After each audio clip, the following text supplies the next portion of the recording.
Pour ne rien manquer, abonnez-vous maintenant. Idéalvoyance.fr, coaching de vie spirituelle par téléphone, chat et email présente. Sud Radio, c'est votre avenir. Trina Magdine, Alexandre Delevanne. Bonjour à tous, soyez les bienvenus dans C'est votre avenir. Merci d'être avec nous sur Sud Radio. On est ensemble jusqu'à 17h et on va vous donner la parole comme chaque jour. Vous avez peut-être des doutes, des interrogations sur votre vie sentimentale, sur votre travail ou sur votre vie familiale. Dans tous les cas et dans bien d'autres, je vous invite à nous rejoindre dès maintenant pour témoigner à l'antenne. 0826 300 300. Notre coach intuitif Alexandre Delevanne va répondre à toutes vos questions et vous donner son ressenti sur l'évolution de votre situation à l'avenir. Bonjour Alexandre. Bonjour Trina, bonjour à tous. Vous aviez envie d'éternuer? Non, pas du tout. De tousser? Non, c'est juste un petit réflexe ah bon, habituel. C'est nouveau, d'accord, voilà, je ne exactement. connaissais pas. Comment vous allez Trina? Ça va et vous? Je vais très bien.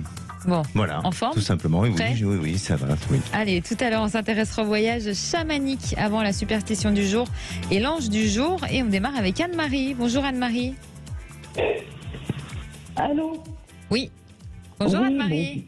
Oui, bonjour Alexandre et Tina. Bonjour. Bienvenue.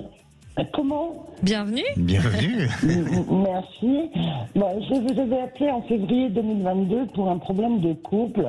Lui était très dépendant, possessif et colérique, mais on ne savait pas faire l'un sans l'autre. Aujourd'hui, c'est terminé et pourtant on a encore des sentiments. Et on continue à discuter. Mais lui n'arrête pas de passer de femme en femme. Jusqu'à tout à l'heure, moi, je pensais avoir un avenir avec lui, mais il reste égal à lui-même. Il veut que je me sépare de mon chat, il veut plus que je garde un petit garçon le matin ou le soir. Donc, la question était de savoir ce que je dois faire et comment vous voyez mon avenir. D'accord, mais alors, vous vous séparez et quand vous vous séparez, il voit d'autres femmes ou il voit d'autres femmes en étant avec vous aussi? Non, c'est quand on est séparés. D'accord, mais alors ça c'est quelque chose qu'il vous dit, que vous découvrez?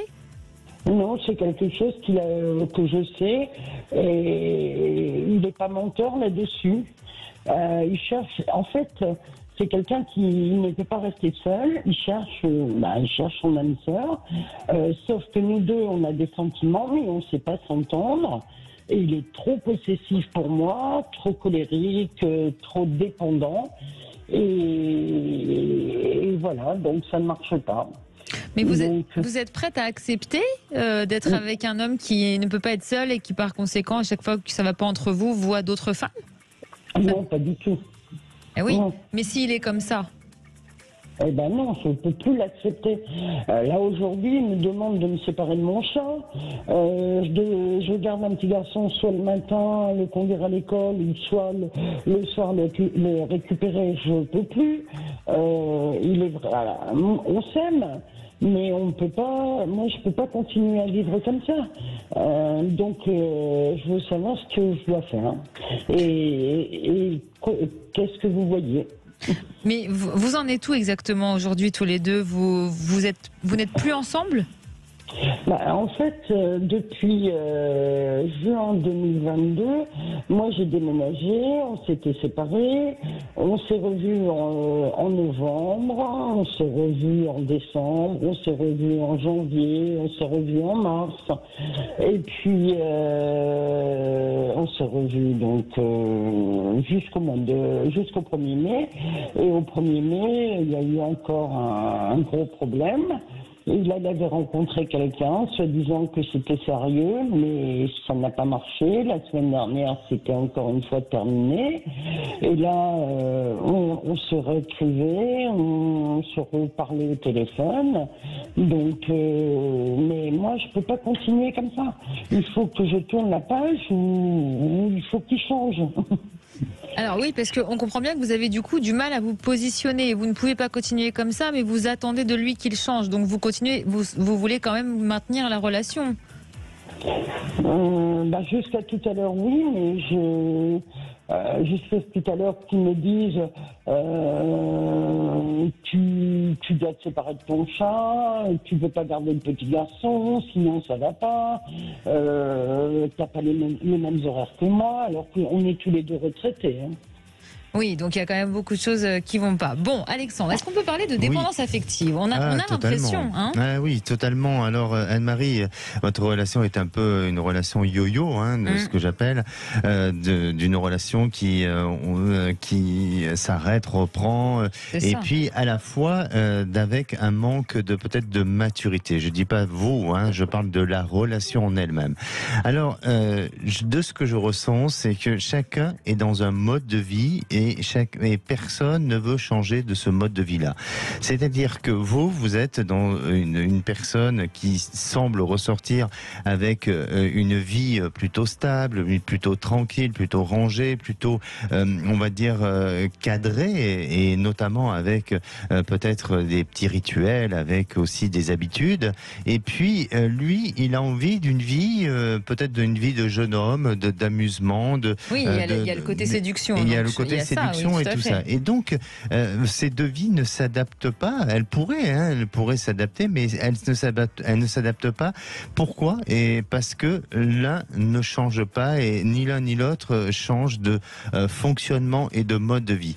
Alors, bien entendu, je reste très très en retrait de votre histoire, et surtout je mets pas d'émotion et de sentiments dans cette histoire. C'est pour ça que j'ai ce discours-là. Mais vous verrez que si dans le cas où chacun est amené à vouloir céder, ça peut faire avancer et ça peut faire évoluer les choses. Mais le problème est vraiment là où ce qui ressort dans cette histoire, c'est la problématique de l'infidélité. Parce que malgré tout, même s'il montre parfois des périodes de détachement, de coupure, pour se permettre, parce que c'est juste peut-être aussi se permettre, voilà, je suis assez d'accord avec vous, et de s'autoriser autre chose, ça reste sous une forme un peu d'infidélité. Et ça, si lui ne fait aucun effort ou de montrer une certaine forme de satisfaction et d'effort à ça, évidemment que ça va être compliqué pour trouver une stabilité.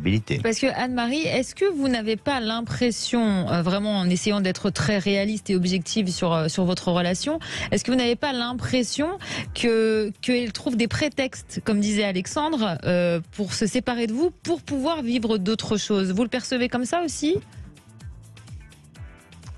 Anne-Marie, oui. On a passé 1h30 hier soir. Je l'ai vu hier après-midi. On a passé 1h30 au téléphone hier soir.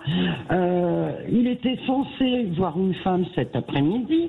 Donc moi je lui ai dit, écoute, si tu vas voir cette femme, moi c'est même pas la peine de continuer, c'est même pas la peine de se voir ce week-end. Bon, a priori cette femme n'a pas donné signe de vie, donc il l'a pas vue. Et là tout à l'heure, un autre prétexte, ça n'ira pas entre nous. Tu as ton chat, tu as des obligations quand tu gardes le petit garçon, alors que moi actuellement, je discute, je vous le dis ouvertement, je discute avec quelqu'un, je l'ai pas encore rencontré, je discute avec quelqu'un qui est stable, tout au moins à ma façon de voir les choses. Je l'ai pas rencontré, mais on se parle une fois de temps en temps au téléphone, on s'envoie des messages. Donc la question est de savoir, est-ce que je vais continuer une relation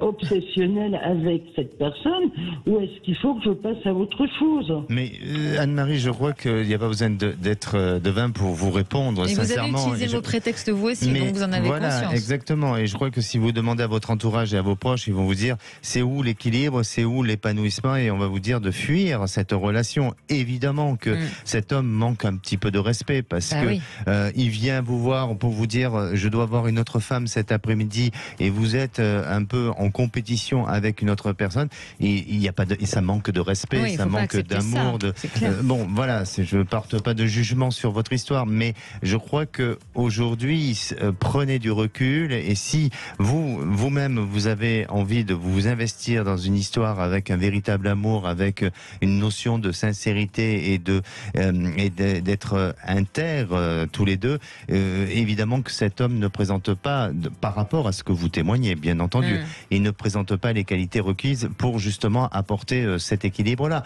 Donc, j'aurais tendance, et là c'est du bon sens, à vous dire, à tenter votre chance, à regarder ou à rencontrer cette personne, cette nouvelle personne, pour vous apporter, vous, votre équilibre. Et là, je pense seulement pour vous. Oui, mais en mettant au clair peut-être la relation, pour ne pas avoir de double relation, par respect aussi. Évidemment. Mais pensez à vous, à votre équilibre, et ne restez pas dans quelque chose de toxique qui vous amène à une souffrance et à une dépendance affective. Merci Anne-Marie d'avoir été avec nous sur Sud Radio. À bientôt.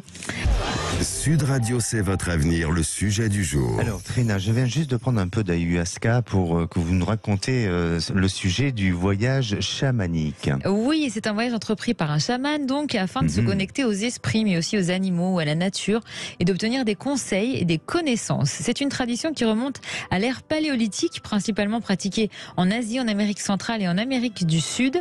Dans les sociétés chamaniques anciennes, de nombreux chamans ont été initiés à cause d'une expérience de mort imminente, puisque c'est cette expérience qui apprendrait aux individus à voyager avec leur âme. Oui, alors c'est justement, est-ce qu'on prend cette composition chimique, l'ayahuasca, pour ce genre de choses? Vous savez pas? Non. Il y a des expériences qui se font avec ça, qui créent des hallucinations et qui permet justement de sortir de son corps et permettre d'aller. Oui, mais vraiment, c'est une expérience là-bas ou dans les pays où il y a tout un tas de rituels chamaniques qui se fait et qui est tout à fait toléré. D'accord. Alors, et contrôlé aussi. Et comment ça se passe en pratique? Eh bien, le chaman entre dans un état de conscience altéré, généralement à l'aide d'un tambour, dans le but de communiquer avec les esprits.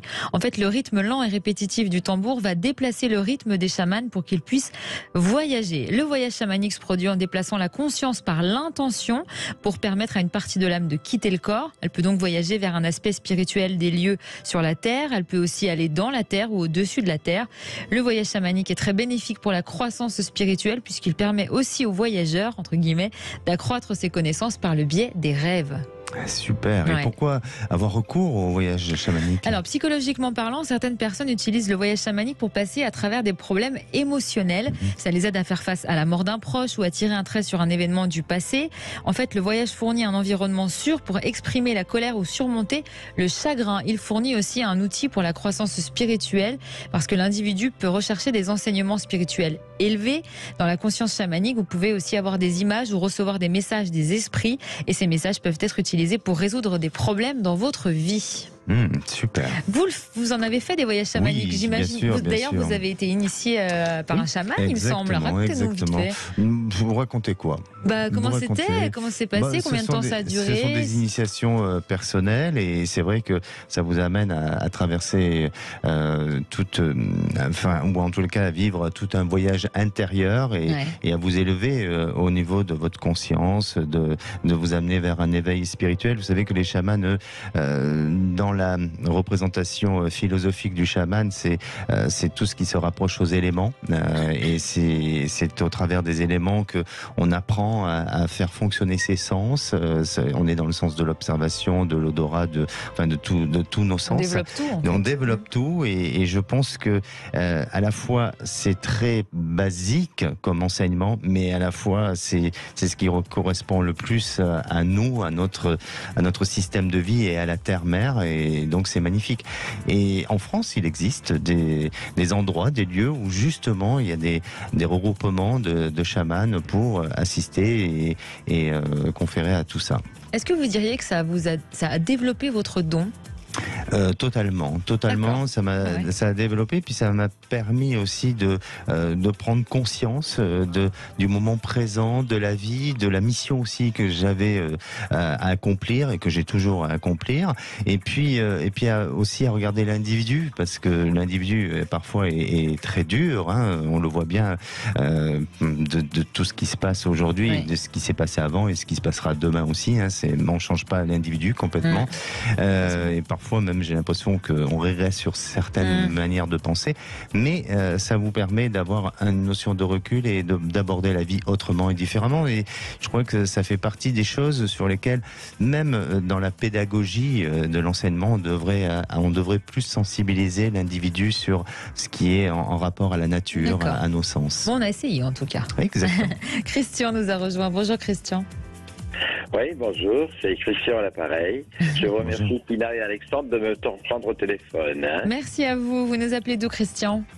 Je vous appelle d'à côté de Versailles.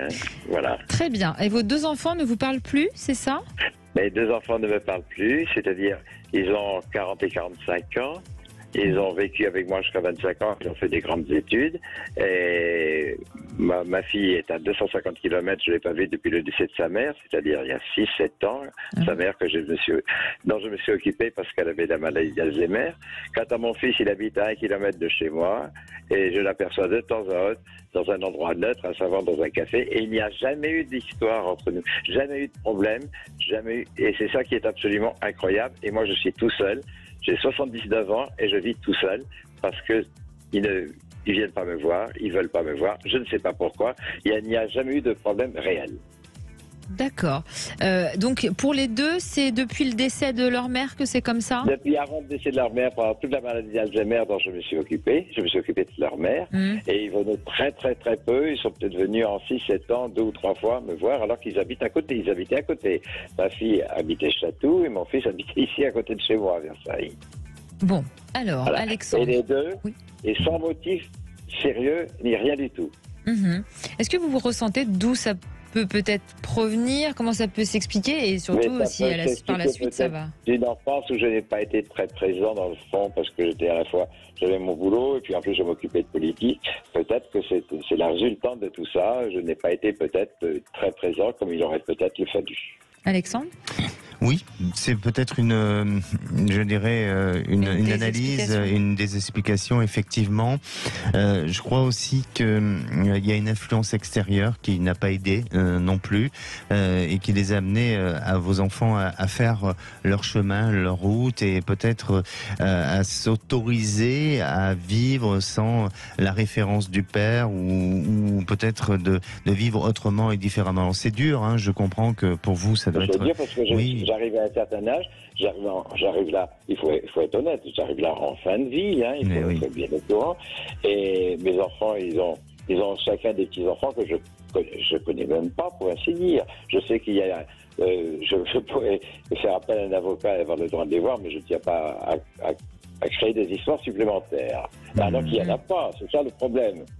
Oui, mais parce que dans les familles, il y a parfois des discordes, ceci, cela, mais il y a eu une raison à un instant T donné, mais ici, il n'y en a pas. Et c'est pour ça que j'aurais voulu savoir si vous sentez quelque chose, si vous pensez que durant les dernières années qui me restent à vivre, je pourrais un petit peu profiter d'eux et de mes petits-enfants par la même occasion.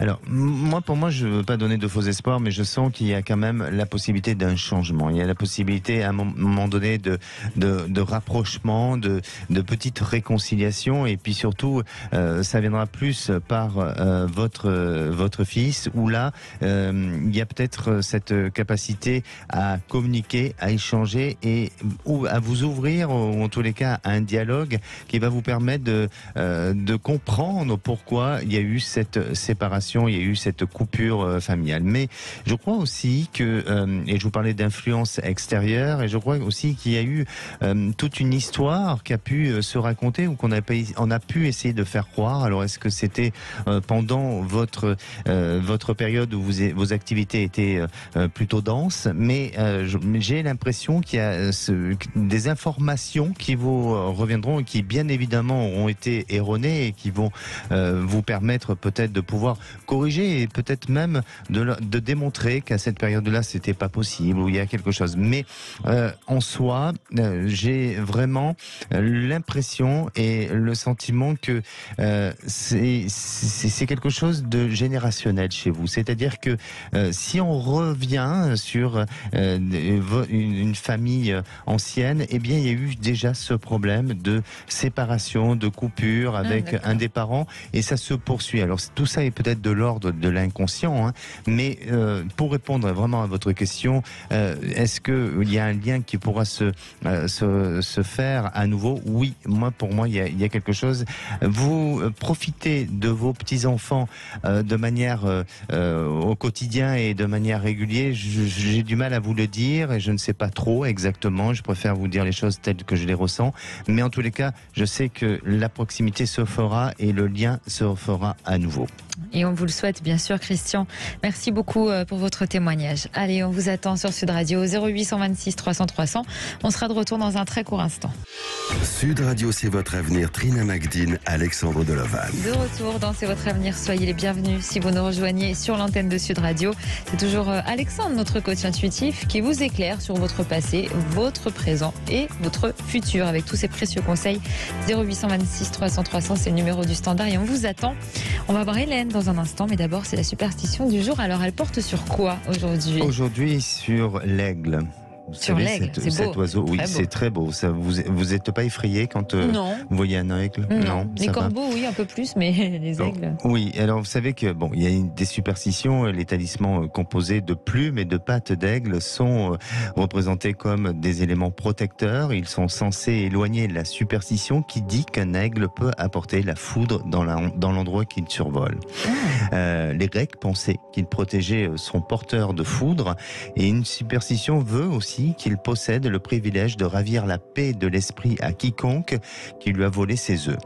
D'accord, intéressant. Alors, vous savez que voir un aigle ou l'entendre au-dessus des plaines est un présage de mort ou de maladie pour ceux d'en bas. Alors, ça dépend forcément là où vous habitez. Si vous êtes dans un lieu, par exemple, dans les Pyrénées, il y a une plaine où il y a la vallée des aigles, où là, forcément, on ne peut pas avoir ce genre de superstition. Mais quand même, l'aigle est aussi un symbole de force et de protection. Hein. Il est symbole de liberté, de pouvoir, de ciel, de renouveau, de renaissance. Il est vu comme un être puissant, féroce et libre. Ça résonne en vous?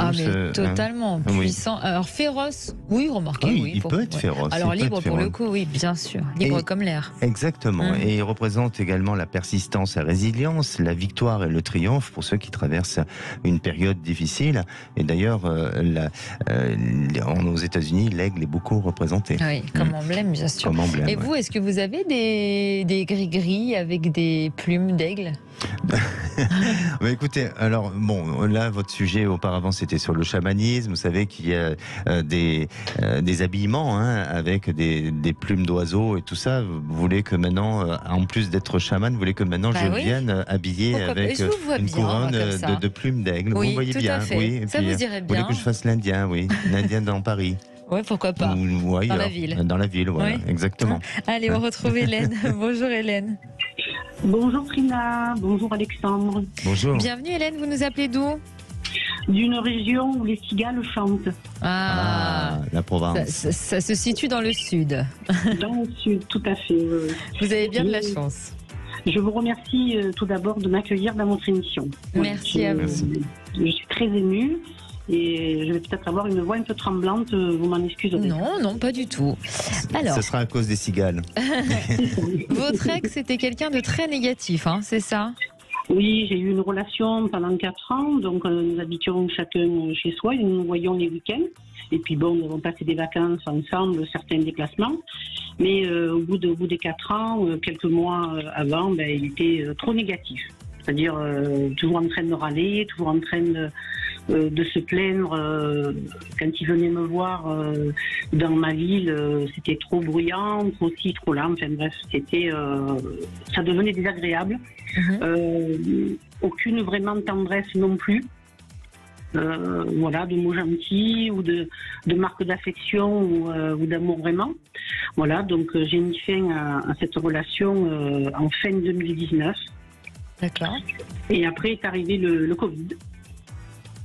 Donc ça m'a beaucoup impactée. J'ai été assez choquée de cette période-là, confinement, le travail, ne voir personne avec le télétravail. Enfin, ça m'a énormément choquée, affectée. J'ai des enfants, donc on va dire que ma vie s'est tournée sur mes enfants, mes petits-enfants. Et aujourd'hui, donc je suis à la retraite depuis peu. Et je voudrais savoir si je vais peut-être rencontrer quelqu'un ou pas. D'accord. Est-ce que vous essayez de provoquer des rencontres, que ce soit sur des sites de rencontres ou via des activités ou des sorties? Alors, je suis allée sur une petite rencontre une fois l'année dernière, mais ça a été catastrophique. Donc, D'accord. Bon. Voilà, je ne renouvellerai pas. Alexandre, c'est une rencontre. Oui, oui, mais juste, Hélène, c'est-à-dire catastrophique. Quelle était l'expérience la plus catastrophique? La plus catastrophique, c'était d'être dans le partage, mais que d'un côté. D'accord, d'accord. Parce que parfois, je vous dis ça parce que parfois, ça arrive que il y a des possibilités de rencontrer des gens via des applications, des systèmes de réseau. Des bébés, bien sûr, ça marche bien sûr. parfois. Donc, il faut. Bon, alors, j'ai pas fait le bon choix. J'ai pas dit ça. Voilà, mais il faut pas rester dans une fatalité en tous les cas. Je vous dis ça, Hélène, parce que vous me semblez effectivement avoir l'envie de rencontrer, l'envie de vous ouvrir aux autres et puis d'espérer à une vie à deux. Et puis, vous agissez un peu différemment au quotidien. C'est-à-dire que dans votre quotidien, vous vous enfermez dans votre bulle de protection. Alors, ça ne veut pas dire pour autant que vous êtes isolé totalement et vous n'avez pas d'amis ou autre, mais on dirait que malgré tout, il faut peut-être faire un travail d'effort sur vous pour essayer d'avoir une autre approche et d'être un peu plus curieuse à la rencontre et à la possibilité d'ouvrir des portes à ce niveau-là. Parce que ça bloque un petit peu. Ça bloque un petit peu. Je vous cache pas que pour moi, et je suis pas en train de vous annoncer de mauvaises nouvelles, bien entendu que non, puisque je vous sens arriver à une finalité, arriver à pouvoir rencontrer une personne. Mais parfois, dans la vie, eh bien, on a beau essayer de forcer ou on a beau essayer d'espérer, quand ça vient pas, ça vient pas. Et c'est une question aussi de calendrier. De destin. Et oui. de destin, effectivement. Mais il faut, et c'est là où je dis, des fois, il faut provoquer un petit peu son destin. Il faut se créer la chance. La chance, elle ne vient pas toute seule. Donc, c'est votre cas. Et je vous sens vraiment être dans cette période encore un petit peu je dirais de transition. Alors un petit peu de la même manière que vous nous avez, qu'on vous a accueilli tout à l'heure, à écouter les cigales, tranquille, oui. vous voyez, et à laisser passer ce temps. Mais vous verrez qu'à partir de l'été 2024, parce qu'on est déjà en 23, donc 2024, là, je vous sens être dans une nouvelle période, dans une transition, dans un changement, dans un renouveau qui va vous permettre de rencontrer une belle personne. Quand je dis une belle personne, sûrement à votre goût physiquement, mais une belle personne humainement, parce que ce sera une personne qui sera là pour vous protéger, pour apporter beaucoup de sens à votre existence et d'avoir un rôle de protection. C'est quelqu'un qui est bienveillant, c'est quelqu'un qui aura souffert peut-être d'un deuil ou d'une séparation violente, mais voilà, il a été marqué émotionnellement et lui aussi aura besoin qu'on le protège et ça, vous savez le faire. Donc, ce sera une histoire qui fonctionnera bien. Mesuré. D'accord. Donc je peux rester optimiste, joviale et vivante. Vous pouvez rester optimiste, vous pouvez boire votre thé à la menthe ou votre menthe à l'eau en écoutant les cigales, mais de temps en temps, aller à la rencontre de ces messieurs. Oui. D'accord. Merci Hélène. Écoutez, je vous remercie énormément. Bonne fin de journée à vous. Merci à vous aussi Hélène. Merci, au revoir. Allez, on passe à l'ange du jour, Alexandre. Quel ange on célèbre le 15 juin? Alors, justement, Trina, aujourd'hui, je vous rassure, c'est pas votre fête. Non, bah non. Bah, pourquoi non? Bah ça se saurait. C'est quoi? C'est la Saint quoi aujourd'hui? Germaine? Évidemment. Dans le mille, exactement. Alors, à la Sainte Germaine, beau temps pour toute la semaine, s'il fait soleil. Bien sûr. Et bah alors c'est bon. Eh oui, c'est bon, ça dépend où vous êtes, mais chez nous c'est bon. Alors l'ange qui gouverne cette journée, c'est Yezalel. Il apporte l'énergie dans le couple et l'entente conjugale. Il permet aussi d'agir dans le travail avec un esprit de leader et il encourage l'esprit associatif. Alors sa formule d'invocation est celle de dire: Ange Yezalel, remplis-moi de ta grâce et de ta clarté. Pour faire une bonne invocation, vous pouvez le visualiser avec la couleur magenta et orange.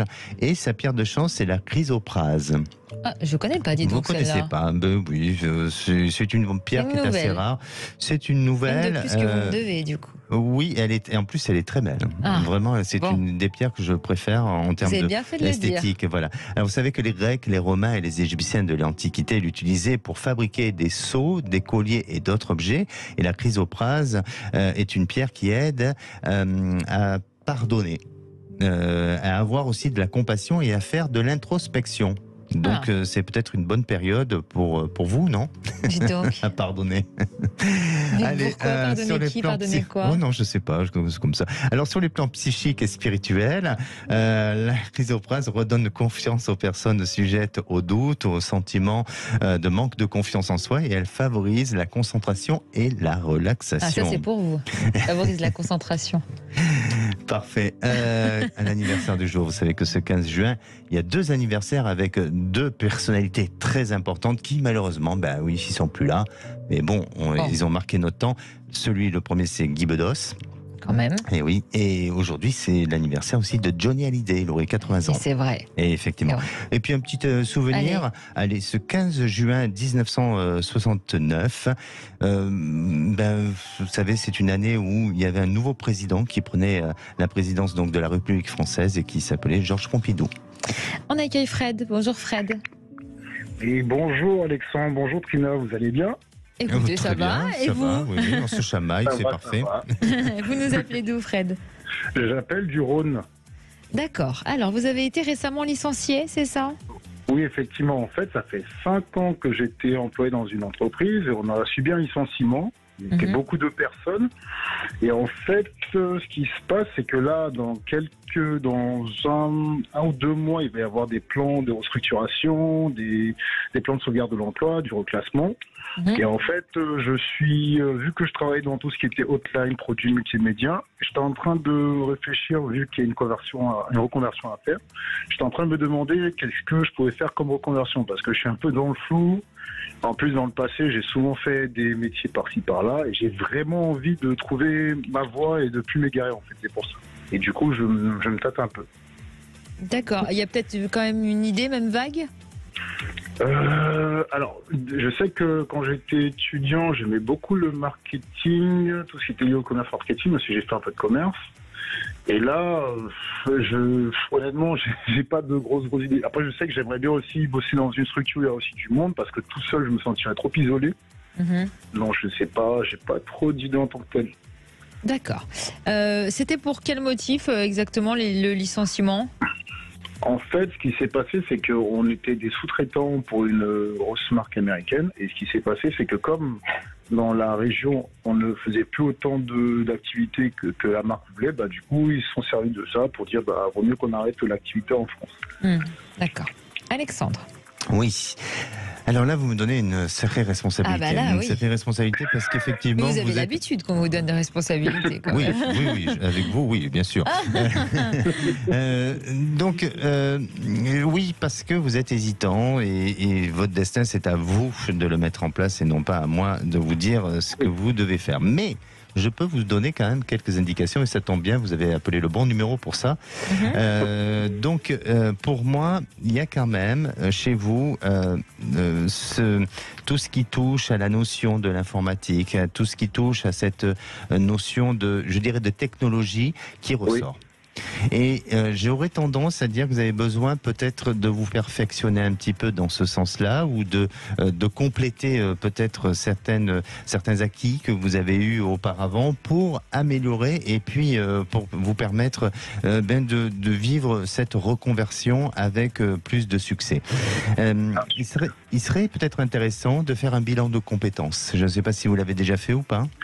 Si, je suis en plein dedans justement. Je suis en train de le faire et il y a des... En fait, il y avait 2 choses qui ressortaient. Il y avait le marketing et tout ce qui était lié à l'informatique et tout. Après, il y avait aussi tout ce qui était éducateur spécialisé, moniteur d'éducation spécialisé. La seule chose, c'est qu'il y a très longtemps, il y a 10 ans en arrière, je voulais le faire, mais c'était trop long et je ne sais pas si je me voyais vraiment dans le futur avec ça. Alors que tout ce que vous me dites sur l'informatique et les nouvelles technologies, ça me parle un peu plus. C'est vrai que je suis assez friand de ça. Oui, moi j'ai le sentiment parce que alors tout ce qui est le rapport à l'humain, c'est vous et c'est votre personnalité et ça, je crois que vous pouvez le faire même en dehors, de manière associative ou à temps perdu, de donner, d'apporter aux autres et ça, je pense que vous savez très bien le faire et ça peut aussi en plus vous apporter une certaine forme de satisfaction, mais ensuite dans vos talents et je dis pas que dans la relation humaine, vous n'êtes pas talentueux, je ne me permettrai pas, mais dans vos talents de prédilection professionnelle, quand même, le côté de la technologie est pas mal, ça ressort bien. Donc aussi, il y a aussi cette question de destin qui est là et sûrement, ça peut être plus favorable de travailler dans ce secteur-là, peut-être par rapport à des offres d'emploi, par rapport à ce qui se présente sur le marché et aussi pour apporter un équilibre à votre existence. Donc, pour moi, je pense qu'il faut peut-être creuser, il faut peut-être essayer de vous former plus, de gagner de la confiance en vous, et puis surtout, à un moment donné, d'être dans cette prise de décision, de savoir, de vous projeter sur l'avenir et de dire c'est ça que je veux faire. Parce que si vous restez toujours dans cette demi-teinte d'hésitation, alors là, on risque de vous balader et vous risquez de rester longtemps à chercher du travail aussi. Ah oui, effectivement, c'est ce que je veux éviter justement. J'ai souvent vécu dans le passé, je veux plus ça. Voilà, donc il faut aller vers votre objectif et foncer dedans. Merci Fred. Il n'y a pas de souci. Juste une dernière question, Alexandre, je voulais vous demander, vous pensez que même dès que j'aurai trouvé ma voie et que je pourrais me former dessus, est-ce que vous pensez que je serai toujours... je vais en fait éviter toute forme de précarité? Parce que c'est ce qui m'a souvent... miné dans le passé, et justement, j'aimerais bien arriver enfin à avoir une aisance financière, on va dire. Je pense que c'est possible. Pour moi, je le ressens. Oui, je ressens que c'est possible. Après, à vous peut-être de construire votre avenir sur du long terme et non pas sur de la peur et de l'hésitation. Et donc, plus vous gagnerez confiance en vous, et plus ça va consolider les bases et tout ce qui est, on va dire, les fondations de votre existence. Donc, pour moi, oui, enlevez cet esprit négatif de votre tête. Merci Fred d'avoir été avec nous sur Sud Radio. Merci Alexandre, merci Trina, passez une bonne journée. Merci à vous aussi. Allez, venez nous rejoindre vous aussi, 0826 300 300, on revient dans un très court instant. Et de retour pour la dernière partie de C'est votre avenir, vous pouvez encore nous rejoindre, vous avez le temps avant les vraies voix. 0826 300 300. On accueille Émilie, bonjour Émilie. Oui, bonjour. Bienvenue Émilie, vous nous appelez d'où ? Je vous appelle d'Occitanie. D'accord. Alors, vous travaillez dans l'enseignement ? Oui. Je vous ai appelé il y a quelques mois. En fait, je me posais... je me demandais s'il fallait que je continue dans l'enseignement. Et Alexandre m'avait confirmé que c'était ma voie. Donc, cette année, je me suis beaucoup investie dans la préparation d'un diplôme, donc le KPI, pour m'occuper d'enfants en situation de handicap. J'ai travaillé avec acharnement. Oui, et donc j'apprends que je n'ai pas réussi. Et alors là, je suis en plein doute parce que je me dis,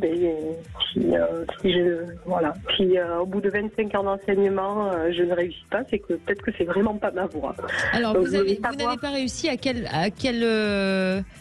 niveau exactement? Est-ce qu'il y a plusieurs épreuves? Il y a 3 épreuves, c'est en fait, c'est assez obscur, quoi. Pourquoi j'ai pas réussi? Je pense que l'objectif de l'éducation nationale, ce n'est pas qu'on réussisse, c'est plutôt de mettre des contractuels qui sont sous-payés. Donc je ne suis pas la seule dans ce cas-là. Voilà. Après, je me demande s'il faut que je persiste dans cette voie, en sachant que je m'étais lancée dans d'autres projets, projets de formation de prof de yoga, notamment. Et puis j'envisageais peut-être de déménager dans les dom-toms. Donc je ne sais plus du tout, parce que j'avais l'impression que j'avais tout fait pour réussir, et là c'est une grosse déception pour moi, quoi. Donc je me dis, est-ce que faut que je persiste ou est-ce qu'il faut que j'arrête? D'accord. Vraiment. Voilà. Alexandre, comment vous le ressentez pour la suite? Alors, vous êtes déjà passé, je vous ai encouragé à persévérer dans ce domaine, et aujourd'hui, vous êtes à nouveau dans un questionnement. C'est juste une question, Émilie, c'est la première fois que vous avez passé ce concours ou pour avoir ce diplôme? Non, oui, c'est la première fois. D'accord, après, ça fait quelques années que je travaille auprès d'enfants en situation de handicap. Donc, je ne suis pas, en plus, moi, ce qui est étonnant, c'est qu'en fait, j'ai appris donc il y a peu de temps là que j'avais pas réussi, mais 2 jours avant, l'inspection m'appelait pour me proposer un poste parce qu'il me sentait qualifié dans ce poste. Donc là, je comprends pas. C'est tout à l'heure. Ah oui, c'est assez paradoxal. Il y a une grosse incohérence. Oui, il y a peut-être une petite incohérence, ça arrive parfois dans tout secteur d'activité. Mais en attendant, moi, ce que je ressens, c'est qu'il faut vous redonner cette chance. Et je suis pas en train de vous laisser croire cette possibilité d'y arriver absolument. C'est tout simplement parce que je le ressens comme ça et je perçois que vous allez y arriver. Donc peut-être que ça vaut encore le coup de persévérer et aussi vous allez comprendre pourquoi cette fois-ci ça n'a pas fonctionné. Il y a je dirais comme un compte rendu où il y aura des résultats par le biais d'une personne, peut-être d'une femme qui va vous permettre de vous donner des explications et vous, ça va vous permettre aussi de pouvoir améliorer et de gagner plus de confiance sur l'année prochaine. Parce que entre cette période-là et celle de l'année prochaine, je vous sens avoir une autre expérience professionnelle différente de celle que vous avez eue jusqu'à présent. Alors même si jusqu'à présent vous avez été enseignante, hein, c'est ça, hein, vous étiez dans ce cycle-là, eh bien je vous sens être toujours dans cette notion d'enseignement, mais peut-être sur un autre établissement ou quelque chose qui peut modifier, qui va donner de l'avantage à votre capacité d'avoir ce diplôme sur l'année prochaine. Donc persévérer, aller jusqu'au bout des choses parce qu'il y a vraiment cette capacité de réussite.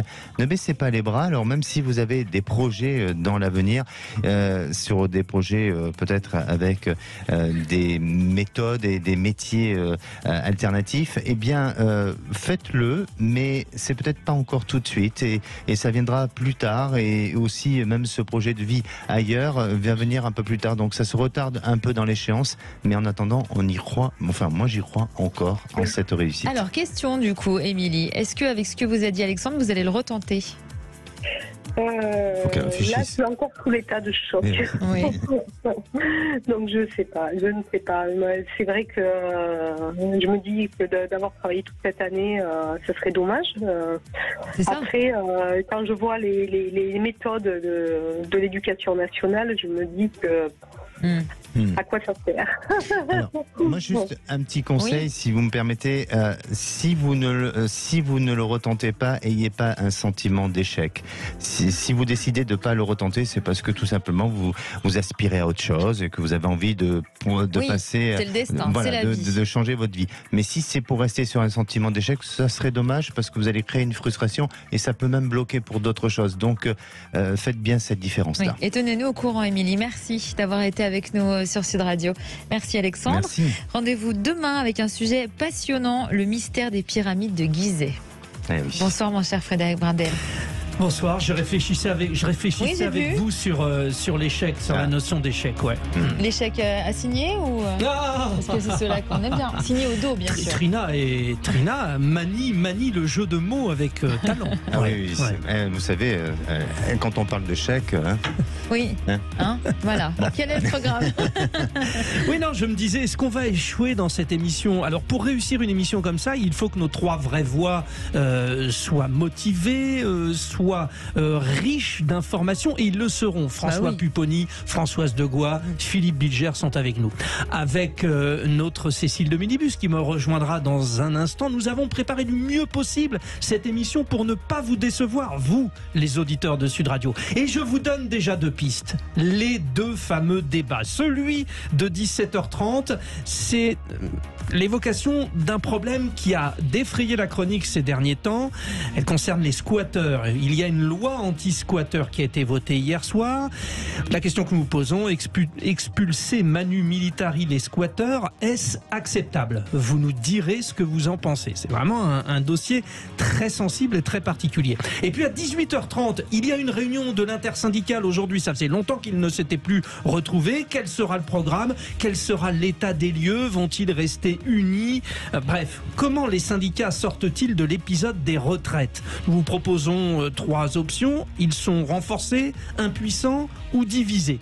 Là aussi, c'est le principe de l'émission des vraies voix. Vous appelez les auditeurs de Sud Radio 0826 300 300 et puis vous pouvez aller sur cette consultation compte Twitter Sud Radio. Vous dites oui, non, bref, c'est passionnant. Je ne pense pas finalement qu'on a un échec, mais je vais demander à Alexandre. Il n'y a jamais d'échec dans les vraies voix. Très bien. Voilà, à tout de suite. 16h-17h, Sud Radio, c'est votre avenir. Trina Magdine. Avec idéalvoyance.fr, coaching de vie spirituelle par téléphone, chat et email.